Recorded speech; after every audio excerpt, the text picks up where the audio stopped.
பிரபல தமிழ் நடிகர் விஜயகுமார் மற்றும் அவரது இரண்டாவது மனைவி தமிழ் நடிகை மஞ்சுளா ஆகியோரின் மூத்த மகள் தான் நடிகை வனிதா.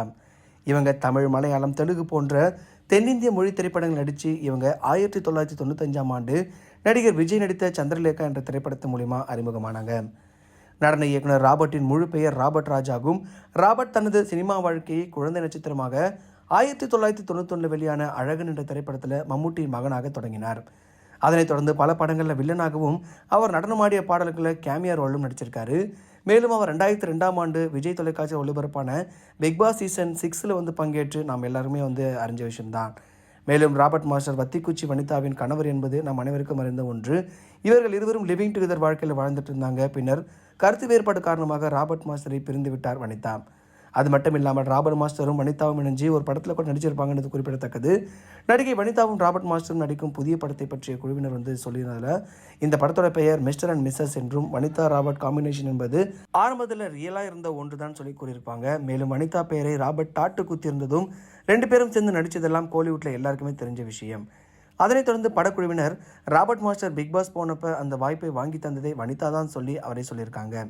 மேலும் வனிதா என்றாலே வைரல் நியூஸ் தான் என்கிற நிலைமையில வனிதா ராபர்ட் மாஸ்டர் காம்பினேஷன் கண்டிப்பாக ட்ரெண்ட் ஆகும் என்கிற ஐடியாவை வைத்து ஒரு கதை ஓகேயாக அவர்கள் 2 பேரும் ஜம்முன்னு ஷூட்டிங் கிளம்பிட்டாங்கன்னு சொல்லி புன்னகைச்சிருக்காங்க.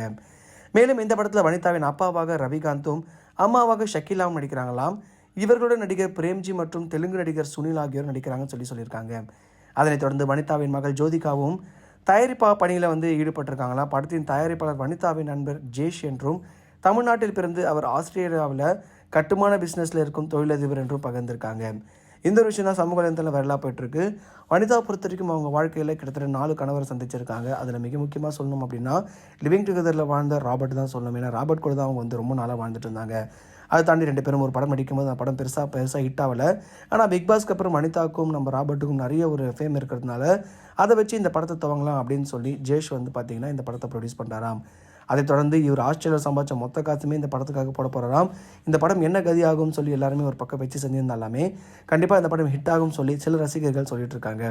அந்த விதத்தில் வனிதாவோட நியூஸ் வந்தாலே போதும் அது வைரல் ஆகும்னு சொல்லி எல்லாருமே எதிர்பார்த்த நிலைமையில இந்த ஒரு சம்பவம் சமூக வலைத்தளங்களில் இப்போ வைரலாக போயிட்டுருக்கு. ராபர்ட் மாஸ்டரும் வனிதாவும் ஒன்றா சேர்ந்துட்டாங்க அப்படின்னு புரளிகள் உண்மையாலே கிளம்பினாலுமே அது உண்மை சம்பவம் என்னன்னு பார்த்தீங்கன்னா 2 பேரும் முன்னாடி ஒன்றா இருந்தாங்க, மறுபடியும் இணைஞ்சு நடிக்கிறாங்க அப்படின்றது சாதாரண விஷயமே கிடையாது. அந்த விதத்தில் இந்த படம் ஹிட் ஆகுமா ஆவாதான்னு சொல்லி எல்லாருமே எதிர்பார்த்துட்டு இருக்காங்க. ஆரம்பத்தில் ரொம்பவே கஷ்டப்பட்டிருந்த ராபர்ட் மாஸ்டர் அடுத்தடுத்து வனிதாவை திருமணம் பண்ணதுக்கப்புறம் இன்னமும் கஷ்டப்பட ஆரம்பித்தார். இவ பிக் பாஸ் பண்ணதுக்கப்புறம் தன்னோட மகளுடன் பார்த்தீங்கன்னா சந்தோஷமாக வாழ்ந்துட்டு இருக்காரு. ஆல்ரெடி கல்யாணம் ஆகி நம்ம டைவர்ஸ் ஆன நம்ம ராபர்ட் இப்போ பார்த்தீங்கன்னா தானது வாழ்க்கை சந்தோஷமாக நடத்திட்டு இருக்காரு. ஆனால் இந்த படத்துக்கு அப்புறம் வனிதாவால் ஏதாவது பிரச்சனை வருமானு எல்லாருமே கேள்வி எழுப்பிட்டுருக்காங்க. இதை பற்றி உங்கள் கருத்தை கமெண்ட் பாக்ஸில் பதிவு பண்ணுங்கள். மறக்காமல் நம்ம சினி ஜங்ஷன் சேனலை லைக் பண்ணி ஷேர் பண்ணி கமெண்ட் பண்ணுங்கள், சப்ஸ்கிரைப் பண்ணுங்கள் மக்களே.